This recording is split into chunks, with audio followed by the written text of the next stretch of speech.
it to describe the morning mist. Is this not true?" Millicent hung her head in shamed confirmation. "My dear, his hair is brown, and he has too much of it. But, of course, I see the problem.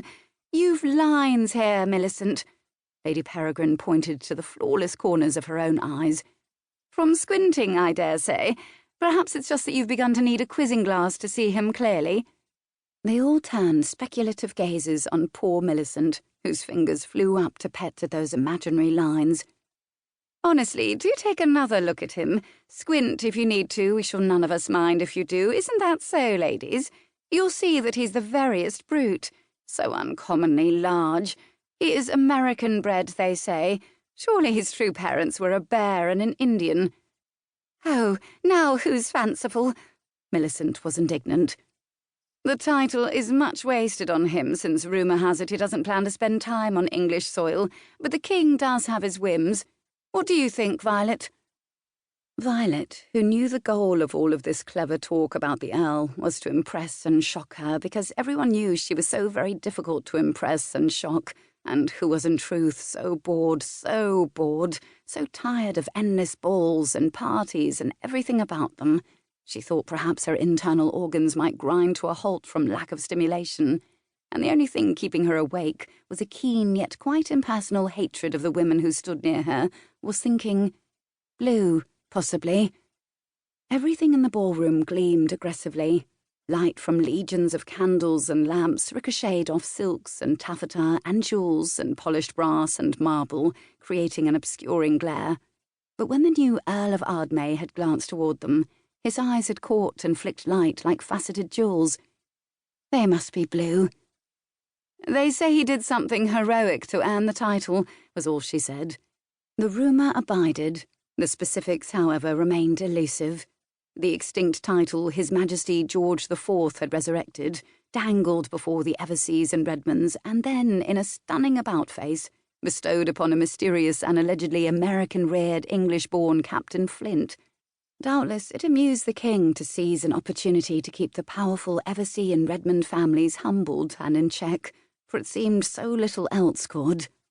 She moved her fan beneath her chin in languid, carefully neutral sweeps. Her sharp-eyed mother, presently engaged in conversation with the sturdy, beturbaned Lady Windermere, would know instantly if she was fomenting mischief among the bloods who gazed with calf-eyed, if wary admiration at her from all corners of the room, hoping for, dreading, an invitation signalled by her fan. The betting books at White's were filled with wildly hopeful conjectures about what Violet Redmond might do next, because it had been an intolerably long time since Violet had done something epically, deliciously rash, such as threaten to cast herself down a well during an argument with a suitor, and then get a leg over before she was pulled back by the elbows, or challenge a man to a duel. Between times, her manners were faultless, exquisite, innate, which made the swerving from them all the more invigoratingly shocking. Only the foolhardy wagered who might finally be a match for her. Many had attempted suit. All had failed. Some had tried and failed spectacularly. To the bloods of the ton, Violet Redmond was El Dorado, and she was terrifying. The new Earl was in truth tall, but not uncommonly so, she assessed. A few other men in the room would likely be able to look him evenly in the eye.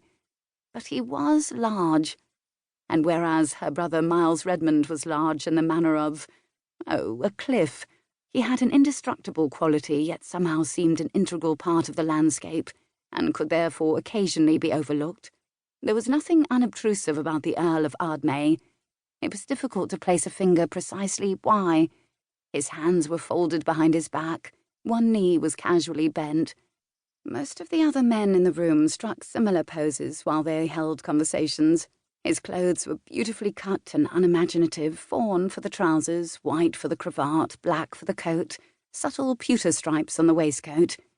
But his palpable physical confidence and animal comfort in his own skin issued a subliminal challenge to all the men present. Not to mention profoundly disturbed the accepted notion of attractiveness of the assembled ladies. In short, he was as unsettling as a Trojan horse wheeled into the centre of the ballroom, and he most certainly did not belong to the English landscape. That's